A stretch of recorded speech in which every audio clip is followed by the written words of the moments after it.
Sungguh-sungguh Allah sangat ridho ketika seorang hamba itu makan ketika sesuap nasi dia muji Allah, ketika minum seteguk nasi dia muji Allah. Itu kalau orang diridhoni Allah itu wali betul. Itu untuk jadi wali itu gampang, kamu makan ridho, kamu ninjak buminya Allah ridho seneng, kamu hidup keseharian aman seneng.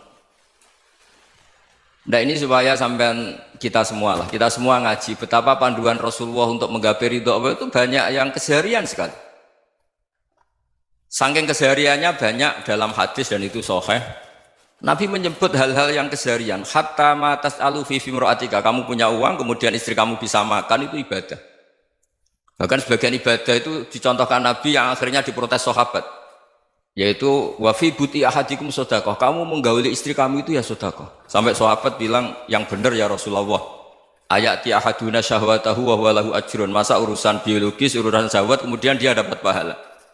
Nabi menjawab, alaysa lawadu'aha fi haramin akana alaihi wisrun. Bagaimana kalau dia meletakkan ke yang tidak benar itu kan dosa. Nah, hal-hal seperti ini yang saya ingin teman-teman semua. Saya juga agak ingin ngaji demi Anda juga agak ingin. Itu dosa sekali ngaji kok pesanan kelompok tertentu itu enggak boleh. Islam itu untuk semua. Jadi ya cuma karena di depan saya jenengan ya seakan-akan jenengan korbannya. Itu ada ilmunya dalam usul fikih itu. Jadi orang itu harus ngaji usul fikih. Nama yang disebut, mungkin Mas Sufyan masih ingat zaman ngaji usul fikih. Nama yang disebut itu tidak jaminan sebagai prioritas perintah. Jadi misalnya gini, kebetulan yang di depan Nabi itu Abu Dzar. Nabi ya bilang, ya Abu Dzarin ini uhibbuka misalnya, atau ya Mu'ad ini uhibbuka, atau ya Abu Hurairah ini uhibbuka misalnya. Banyaklah riwayat yang Nabi nyebut ya Abu Dzarin, ya Mu'ad, ya Abu Hurairah.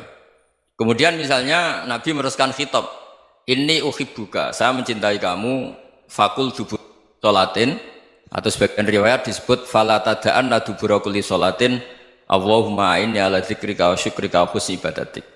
Saya mencintai kamu, siapa saja. Mu'ad bisa, Abu Dzar bisa siapa? Saya mencintai kamu, mohon kalau habis sholat kamu jangan lupa wiridan Allahumma a'inni ala dzikrika wa syukrika wa husni ibadatik. Ya Allah, tolong kami permudah supaya mudah ingat engkau. Anda tidak bisa mentang-mentang, wong nama saya Parmin, nama saya Purnomo, itu yang diperintahkan Mu'ad misalnya. Jadi yang disebut satu, tapi khitab itu untuk siapa saja. Saya teruskan. Jadi saya mohon semua kita melakukan kebaikan itu kalau dalam kaidah fikih disebut al yakin la yuzalu bisyak. Banyak kebaikan yang kebenarannya itu 100%. Tidak punya efek samping ke pihak lain, ke kelompok lain, ke komunitas lain. Itu tadi misalnya Anda makan dan itu murah sekali, hanya butuh satu piring. Setiap punyaan kamu muji Allah, setiap minum kamu muji Allah. Itu redaksinya Rasulullah SAW disebut Allah sangat ridho ketika seorang hamba makan, kemudian dia memuji Allah, atau minum kemudian dia muji Allah. Logikanya gampang. Negara seperti ini yang kamu harapkan bentuknya kayak apa, mertua, ipar, komunitas, tetangga, itu nyata terjadi itu kan belum pasti. Sementara yang mesti terjadi adalah kamu butuh makan, kalau tidak mati. Butuh minum, kalau tidak mati. Butuh bumi yang nyaman ditempati, kalau tidak kita juga mati. Sebab itu Allah kalau menyebut nikmatnya itu hal-hal yang keseharian. Alladzi at'amahum min ju'. Allah itu siapa? Allah itu yang menciptakan kamu bisa makan. Tidak berlebihan. Allah itu yang menciptakan kondisi sosial itu ideal. Zaman Nabi itu ya ada orang munafik. Orang-orang pilihan Allah itu juga diuji orang sekelilingnya yang macam-macam. Semua diuji sesuai konteks zaman dan waktu. Nah, tapi ada ibadah-ibadah yang selalu disarankan Nabi. Sampai Nabi itu pernah ditanya, ayul islami khairun ya Rasulullah, Islam terbaik itu gimana? Jawaban Nabi itu unik. It'amu to'am. Islam terbaik itu ya makan-makan, santai-santai. Ketika Allah menyebut beberapa kebaikan, falak tahamal aqobah wa ma adrokan Allah mal aqobah. Terusannya apa? Fakku raqobah. Terusannya apa? Au it'amun fi yaumin di masubah. Ya, atau acara makan-makan itu juga Islam. Kenapa? Ya bayangkan kalau tidak ada makanan, kita mati kan? Kondisi sosial tidak ideal itu Anda masih gak apa-apa. Tapi kalau Anda tidak makan, Anda tidak minum, Kamu punya istri cerewet masih bisa hidup, punya mertua cerewet masih bisa hidup. Tapi kalau tidak makan bisa mati. Berarti penting mana istri sama makan? Penting mana? Makan. Semoga istri Anda dengar, nanti kamu disuruh makan tapi pulang deh. Itu kalau dibahasakan makan masih memahami. Penting mana nasi satu piring dengan istri. Nggak ada nasi mati, nggak ada istri belum mati. Penting mana? Gak berani jawab kan? Nah, ternyata Anda ada garang kan di depan istri. Jadi saya mohonlah, mungkin Mas Sufyan Sauri tadi yang bisa bantulah. Teman-teman tuh ngaji yang keseharian saja. Karena kita nyari ridha Allah itu berdasar firman Allah. Dan firman Allah itu menyebut keseharian tuh riang, gampang. Yaitu tadi misalnya wa min ayatihi manamukum bil laili wan nahar. Termasuk ayat-ayat Allah itu kamu tidur. Maka dulu itu ada guyonan, ada tokoh Mu'tazilah, kelompok dalam Islam yang berpikir manusia itu bisa menentukan ikhtiarnya sendiri. Karena saya bisa duduk, ingin berdiri, berdiri. Karena kelompok ini nggak terima kalau semua kehendak Allah, nanti bagaimana kalau semua kehendak Allah kok ada hisab ya, ada sanksi. Lucunya itu dia akhirnya, ini cerita ya, mencintai seorang perempuan, cantik sekali. Dan itu dia menjadi ahli sunnah itu oleh hal-hal yang sepele. Karena istrinya cantik, ya namanya suami istri hubungan intim. Terus ditanya, Mas, masih ingin lagi? Masih. Silahkan diulang lagi. Wah ya tidak bisa. Katanya manusia bisa menentukan yang diinginkan. Itu tobat itu. Itu nggak bisa ditobatkan Mas Sufyan Ats-Tsauri. Orang cantik yang mudah nobatkan orang itu orang cantik. Segampang itu. Akhirnya kita tahu, makanya kalau dalam kitab Hikam itu disebut al-aqil mayyakul madza yaf'alu wa hubi wal ghafil mayyakul madza af'al. Orang yang punya akal karena sadar ini wilayah Allah, semua milik Tuhan. Itu dia tiap hari berpikir, besok Allah akan melakukan apa terhadap dunia ini. Kamu merencanakan suatu mau plesir, ternyata gempa. Mau wisata ke Rusia, ternyata perang. Kamu tidak pernah tahu apa yang akan terjadi besok. Wa ma tadri nafsum madza taksibu ghadan. Tapi anda semua kita ini sering punya jadwal permanen. Makanya saya kalau diundang siapa saja, sana takdir. Yang jelas Gus ini acara penting. Ya masih acara penting nak pangeran ngersakno piye? Kok ape dadi pangeran? Kamu kok mau jadi Tuhan? Itu kadang ya kiai. Penting Gus acara ini jenengan harus memastikan bisa. Loh kamu itu yang ngajarin tauhid, sesuatu itu biadillah kok bilang-bilang apa pasti. Kalau maksa terus tak tobatkan loh kamu kata saya. Ya kalau gitu Gus bilang insya Allah. Wah itu hati saya, fisik saya, roh saya sudah bilang insya Allah. Tidak usah kamu latih kata saya. Nah hal-hal tauhid keseharian itu gampang sebetulnya. Wal ghafil yaqulu madza af'al. Tapi orang yang lupa Allah dia setiap hari bilang besok apa? Kita bisa melakukan apa? Seakan-akan dia itu aktor, dia penting, dia subjek permanen, dia. Padahal kita ini hanya objek kehendak Allah Subhanahu wa taala. Karena kita yakin sesuatu yang terjadi di alam raya ini kita tidak bisa apa-apa. Makanya saya sering ngaji, sering bilang saya, ketika Anda mensifati Allah, Dia yang menghidupkan. Sudah itu tanamkan sehingga ketika kita mati santai saja. Kenapa santai? Allah punya cara menghidupkan kita. Zaman kita hidup juga gak tahu caranya ngelola jantung, ngelola paru-paru. Kamu juga gak tahu ngelola oksigen yang tidak beracun, tidak ngandung polusi. Tahu-tahu hidup. Gak ingin tua ya tahu-tahu tua, gak ingin mati tahu-tahu mati. Selama ini kita hidup juga gak tahu apa sebetulnya. Hanya gaya tok, punya jadwal, punya planning. Kalau kamu bisa menentukan pilihan Anda, pasti Anda istrinya cantik, 4 neriman semua, kona'ah semua. Nyatanya enggak kan? Ada 1 jelek, cerewet. Oh itu kan, nyatanya enggak bisa apa-apa Anda kan? Dan kamu bawa mati lagi. Itu kan, istri Anda juga gitu, punya keinginan, punya suami yang ganteng, yang jabat, yang neriman, yang enggak poligami. Ya enggak kesampaian juga. Kalau kita ngitung tingkat kegagalan kita itu gagal terus. Ya kan? Nah, terus ingat Allah, madza yaf'alu wa bi. Orang yang punya akal selalu berpikir Allah itu menghendaki apa terhadap saya. Lalu sama-sama orang melihat orang yang serius, itu kata Anda itu pemikir berat, serius, senang punya tokoh yang merengut tuh, karena kamu anggap serius. Tapi sebagian orang menganggap orang yang serius itu wong merengut, wong masam, wong muka kok ditekuk. Jadi sama Itu hati ya muqallibal qulub tsabbit qalbi ala dini. Karena kita nggak tahu cara berpikir kita tentang orang lain, tentang sekeliling kita.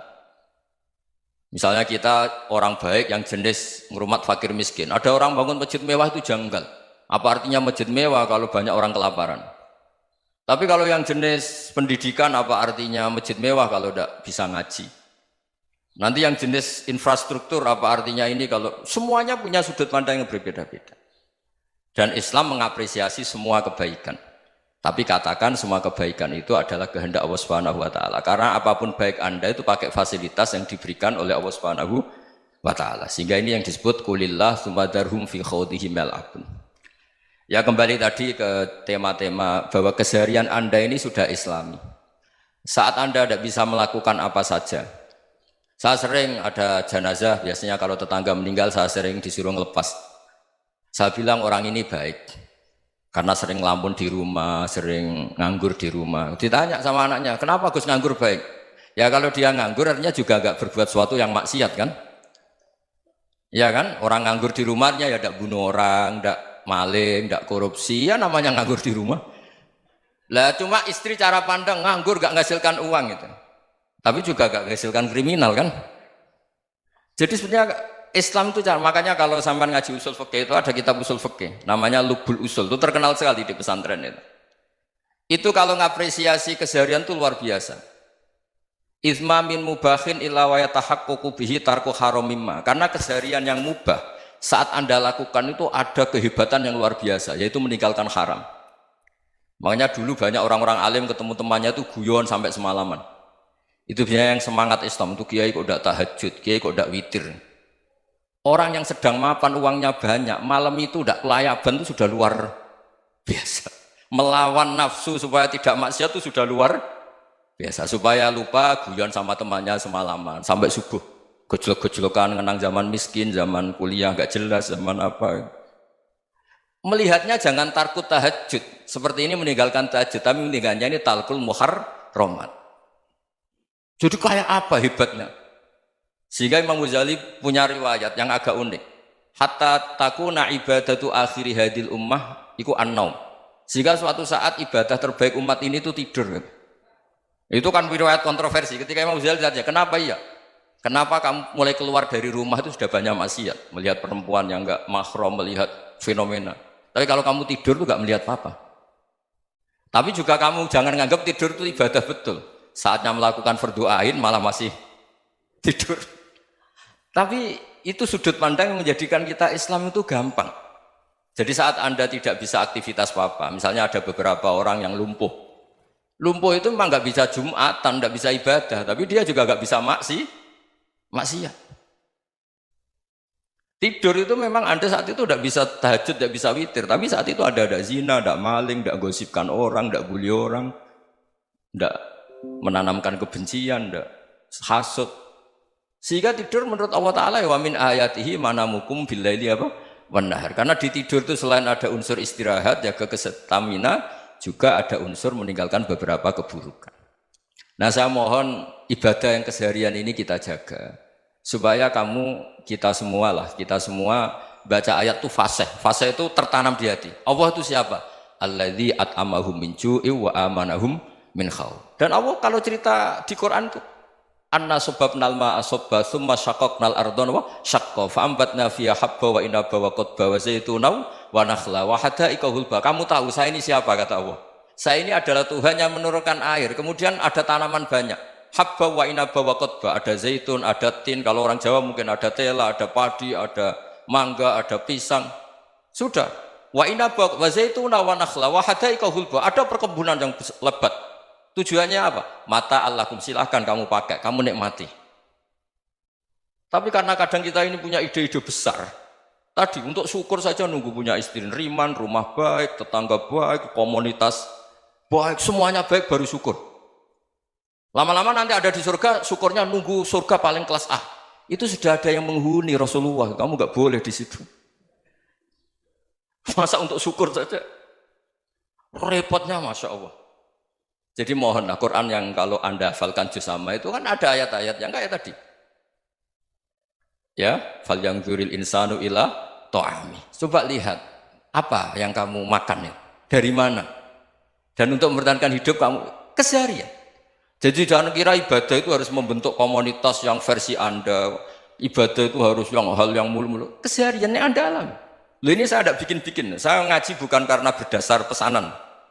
Itu ayat yang saya baca kan betul ada ayatnya kan. Fal yang dzuril insanu ila tu'ami anna soba penal ma'ah soba thumma syaqaqnal ardo syaqqa fa ambasna fiha habba wa inaba wa qadba wa zaituna wa nakhla wa hadaika ghulba. Terusannya apa? Mata'al lakum, silakan kamu nikmati. Mata itu silakan kamu nikmati. Ya kayak sampean dikasih hidangan ya makan. Ya sudah makan, habis makan ya minum, habis itu ngantuk ya tidur. Ya sudah normal-normal saja. Kayak apa indahnya Islam? Tapi Anda mencari Islam yang gimana lagi? Nah itu yang diajarkan guru-guru kita, diajarkan sanad kita sampai Wali Songo, sampai Rasulullah SAW. Bahwa pada akhirnya ada jihad, ada perang. Itu dulu memang perang, bukan membunuh, beda. Dulu kita dijajah Belanda ya perang, dan itu normal karena kita dijajah. Jadi ketika orang lain ingin baik sama kita, wa in ahadum minal musyrikin astajaroka ya fajirhu hatta yasma'a kalam Allah. Kalau mereka ingin baik ya kita baik. Makanya ada istilah mustakman, mu'ahad. Kalau mereka ingin damai, berdampingan dengan kemajmukan ya itu yang lebih baik. Karena memang Islam menghormati proses perdamaian. Wa in janahu lis-salmi ya fajnah lah. Kalau ingin damai ya kita harus damai.